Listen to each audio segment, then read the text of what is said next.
Mexican Episcopal Conference. Explanatory note on approved liturgical adaptations.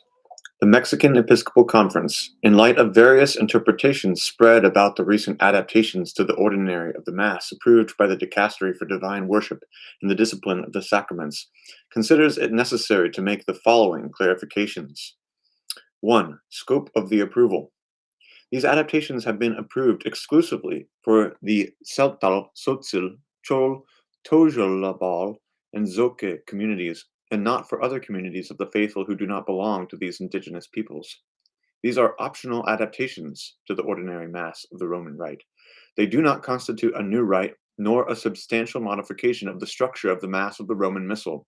There is no Mayan Rite or Mayan Mass. 2. Approved adaptations. The 3 authorized adaptations are limited to A. The ministry of the principal. This is a person recognized in the community who collaborates in specific moments of community prayer as a monitor.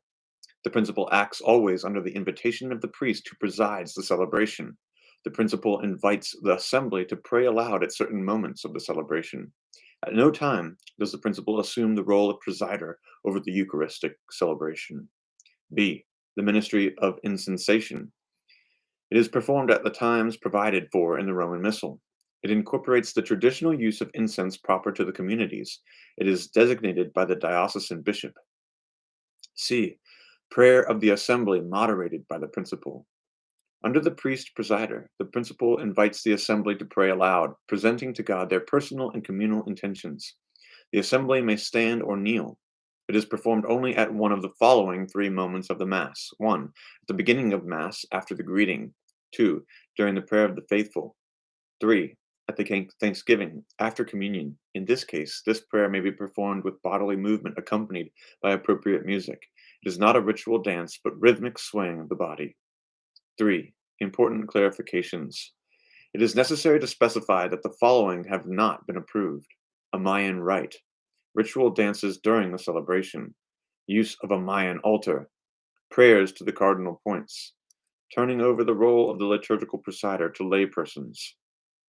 4. Context of the adaptations.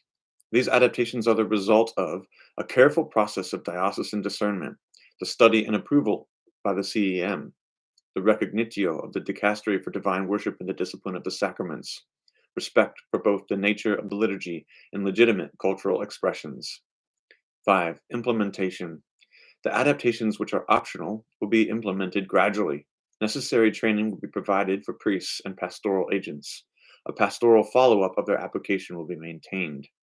The Mexican Episcopal Conference reiterates its commitment to the authentic inculturation of the liturgy, always in communion with the Universal Church and under the guidance of the Magisterium. Mexico City, November 22nd, 2024. This was signed by the Bishop of Cuernavaca, Ramon Castro, Auxiliary Bishop of Mexico, Bishop Hector Mario Perez Villarreal, and Archbishop of Puebla, Archbishop Victor Sanchez Espinosa. I think really important in this regard, and for, people look at this as something that Pope Francis is uh, uh, basically foisting upon the church from the top down, ruling from above with a tyrannical hand. But these are really expressions of what we would call popular piety. And all these things are to be understood. You know, it, whatever has happened with Pope Francis, needs to be understood, especially in the light of Evangelii Gaudium. And so, if you have disagreements with Francis, fine. But if I were talking to you and you were telling me something that you have a disagreement about, the first question I would have for you is, have you read Evangelii Gaudium? And if you say no, then I would say I have. There's nothing that you can possibly criticize legitimately, because you don't even know the man, you don't know his heart, you don't know his intentions for the church as much as you would like to assume that you do. So I would say read Evangelii Gaudium. It's so important for understanding his papacy. Not just Evangelii Gaudium, but read everything. It was promulgated this we're on the 11th anniversary of its publication. Happy Feast of Christ, the King of the Universe. This his documents are signed on specific days for a reason. He uses the liturgical calendar in order to uh, point out the importance of a document and what exactly the importance of it is. So just a couple of things here. This is from paragraph 233. He says, the principle of reality of a word already made flesh and constantly striving to take flesh anew is essential to evangelization. It helps us to see that the church's history is a history of salvation, to be mindful of those saints who inculturated the gospel in the life of our peoples, and to reap the fruits of the church's rich bimillennial tradition without pretending to come up with a system of thought detached from this treasury, as if we wanted to reinvent the gospel.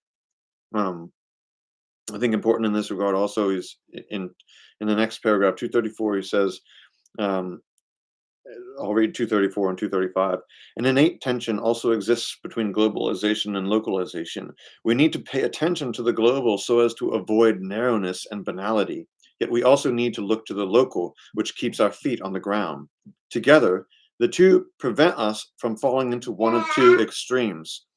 In the first, people get caught up in an abstract, globalized universe, falling into step behind everyone else, admiring the glitter of other people's world, gaping and applauding at all the right times.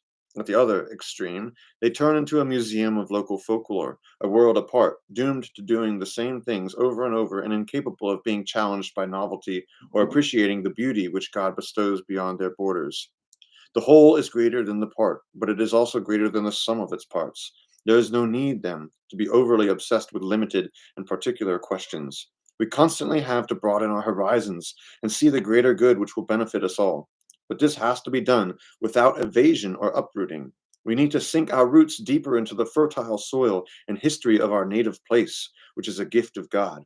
We can work on a small scale in our own neighborhood, but with a larger perspective. Nor do people who wholeheartedly enter into the life of a community need to lose their individualism or hide their identity. Instead, they receive new impulses to personal growth. The global need not stifle, nor the particular prove barren.